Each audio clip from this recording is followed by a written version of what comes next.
है। दावेदारी करे नीतीश कुमार और अन्य सरकार है। बोलिए बोलिए, माइक में लेके बोलिए, माइक में लेके बोलिए। बिहार के का अभिशाप है या फिर वरदान? नहीं, जाति की बात कर रहे हैं कि जाति जनगणना की बात कर रहे हैं? नहीं, बिल्कुल नहीं। अभिशाप क्यों है? किसी भी पहली बात कि बिहार में जो काम हुआ जातियों की संख्या को गिनने का, वो जनगणना नहीं है, वो सर्वे है। जनगणना कराने का अधिकार राज्य सरकारों को नहीं है, जनगणना केंद्र का मामला है। लेकिन उसको आप सर्वे कहिए या जनगणना कहिए, वो सर्वे यहाँ आया, उससे कोई दिक्कत नहीं है। सर्वे में तो वही बात निकल के आई जो सब लोग कह रहे हैं कि समाज का एक बड़ा वर्ग जिसके नाम पर पिछले 30-35 साल में राजनीति की गई, जिनके वोट से लोग सत्ता में बैठे, उनकी स्थिति, उनके बच्चों की स्थिति जो आज से 30 वर्ष पहले थी, कमोबेश वही है।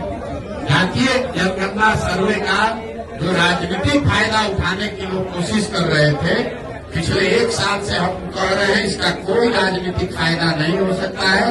और उसका परिणाम ये है, आप देख लीजिए कि जातिगत जनगणना और सर्वे को देशव्यापी मुद्दा बनाकर भाजपा से लड़ने का दावा करने वाले नीतीश कुमार खुद ही अपना दल छोड़कर भाग गए भाजपा की शरण में।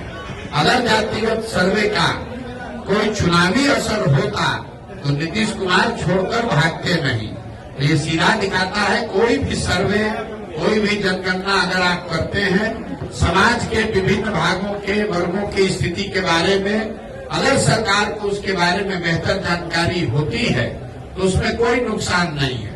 लेकिन सिर्फ जानकारी हो जाने मात्र से लोगों की स्थिति नहीं सुधरेगी।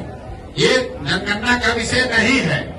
पूरे देश को मालूम है कि बिहार देश का सबसे गरीब राज्य है। ये जानकारी तो सरकार के पास है, तो उसे क्या यहाँ गरीबी खत्म हो गई? पूरे देश को मालूम है कि बिहार सबसे अशिक्षित और बेरोजगार राज्य है, तो क्या यहाँ उससे शिक्षा की स्थिति सुधर गई? ये तो ऐसे हुआ कि आप पुस्तकालय में, लाइब्रेरी में जाइएगा, आपको सारे किताब रखे हुए, उससे आप ज्ञानी थोड़े ना हो जाइएगा, आपको सही किताब पढ़ना भी पड़ेगा। तो जनगणना से जो स्थिति निकल के आई उससे स्पष्ट है कि बिहार में गरीबी, अशिक्षा, भ्रष्टाचार, भुखमरी बहुत बड़े पैमाने पर है। और जिन वर्गों के नाम पर लालू जी, नीतीश जी ने पिछले 30 वर्ष में राज किया, उन वर्गों के लोगों को इसका कोई लाभ नहीं मिला है। ये बात पहले उनके विरोधी कहते थे। जनगणना कराकर नीतीश कुमार, लालू यादव ने वो कीचड़ अपने आप अपने मुंह पर लपेट लिया। ये स्वीकार कर लिया कि जिन वर्गों के प्रतिनिधित्व की, आवाज की, एम्पावरमेंट की बात कर रहे थे, उन वर्गों को पिछले 30-35 साल में कोई लाभ नहीं मिला। ये जो कहा जा रहा है कि सत्ता में जो लोग बैठे हैं, तो भाई ये बताइए कि अगर जो समाज में अति पिछड़ा है, जो वंचित है, जो मुसलमान है, दलित है, महादलित है, अगर उसको लाभ नहीं मिला तो उसके लाभ का हकमारी किसने किया?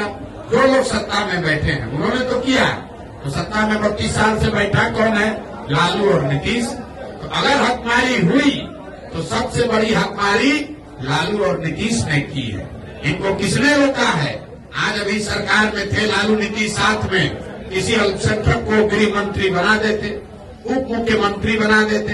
तो जब सरकार बनी तो मुसलमानों के वोट से आरजेडी जो अपनी राजनीति करती है, उन्होंने मुसलमानों को एक भी विभाग नहीं दिया। अभी राज्यसभा में अपना भेजे हैं एमपी, राज्यसभा में किसी मुसलमान को नहीं भेजा। मुसलमानों को भाजपा का डर दिखाकर वोट लिया, लेकिन उनको प्रतिनिधित्व नहीं दी, भागीदारी नहीं दी। तो किसने हकमारी की? भाई प्रशांत किशोर तो है नहीं, कांग्रेस तो वहाँ है नहीं, सत्ता में है आरजेडी, और मुसलमानों ने वोट दिया है आरजेडी को। और उसके बावजूद अगर आरजेडी आपको हक नहीं दे रही है तो आपका हकमारी वही कर रही है। यही हाल नीतीश कुमार ने किया। 15 साल से अति पिछड़ा दलित, महादलित का वोट लिया, लेकिन कितने अति पिछड़ों को कोई विभाग दिया? कितने अति पिछड़ों को सामाजिक राजनीतिक जगह दी? अपने विभाग में, अपने मंत्रिमंडल में कितने महादलित को जगह दिया है? आप जरा देख लीजिए उनके अगल बगल बैठने वाले जो लोग हैं वो किस समाज के लोग हैं। वो कितने अति पिछड़ों के बगल में बैठा है। यहाँ का गृह मंत्रालय, यहाँ का वित्त मंत्रालय, यहाँ का ग्रामीण विकास, जल संसाधन, पथ निर्माण, ग्रामीण कार्य, ये जितने बड़े विभाग हैं इसमें कोई अति पिछड़ा, कोई मुसलमान नहीं है। और इसी अति पिछड़ा और मुसलमान के नाम पर 30 वर्ष से ये लोग राज कर रहे हैं दोनों लोग। तो ये जो सर्वे हुआ, ये सर्वे करके जैसे विनाश काले विपरीत बुद्धि, ज्यादा चालाक बनिएगा तो यही होगा। ऊपर वाले ने आप ही के हाथ से ये स्वीकार करा दिया, प्रमाण दे दिया कि जिस 30 साल से मुसलमानों के अति पिछड़ों के, महादलित के, वंचित के नाम पर आपने वोट किया, उनको आपने कोई हक नहीं दिया। उनकी आर्थिक, सामाजिक, शैक्षणिक स्थिति जैसे 30 साल पहले थी वही आज बनी हुई है।